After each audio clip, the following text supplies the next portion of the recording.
Hi, today we are going to be making some crock pot applesauce.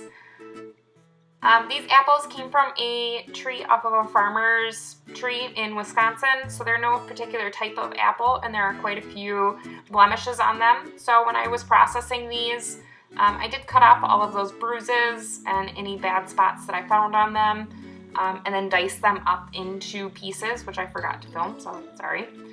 This was definitely the easiest peeler, core, and slicer that I found that worked well for me. For every 4 cups of apples, you put in a ½ cup of water. And it's not an exact science by any means, but here are the apples all ready to go, the good portions of them diced up in the crock pot. So once your apples are ready and you have them in there with your water, strap down that lid and set it for 6 hours on low. I got this recipe from my boyfriend and I'm new at canning, and so I thought this would be a good recipe for me to learn on and thought that I would share it with you guys to see how it works out for you and if you have any suggestions for me. Super easy. And I'm a cheese ball. I did stir it about halfway through to make sure all the apples got cooked. And the only other ingredients in this applesauce, I used raw sugar, cinnamon, and nutmeg. I did the spices to taste. You're supposed to use a cup of sugar for every 4 cups of apples. So I did a little less than 2 cups just because I didn't want to make it too sweet. My cinnamon is getting a little bit old, so I used the rest of it. And then I just put in a splash of nutmeg.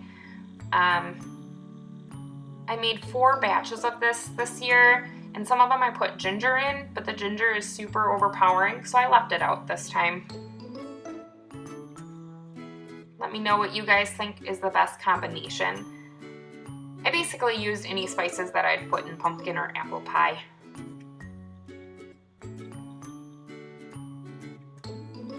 So once this is cooked, I did put it on the low for another hour once I added the spices, just to make sure that all blends in really well and dissolves all of that sugar.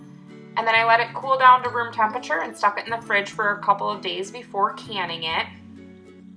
And I'll show you here in a second what it looks like before I let it cook that last hour on low again.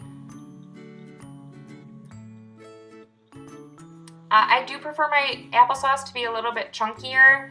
It just gives it that homemade texture, but you could put this through a food processor as well.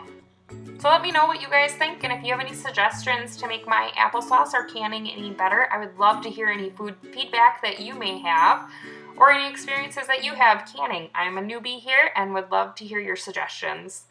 Thanks so much for watching, and I hope you guys have a great day.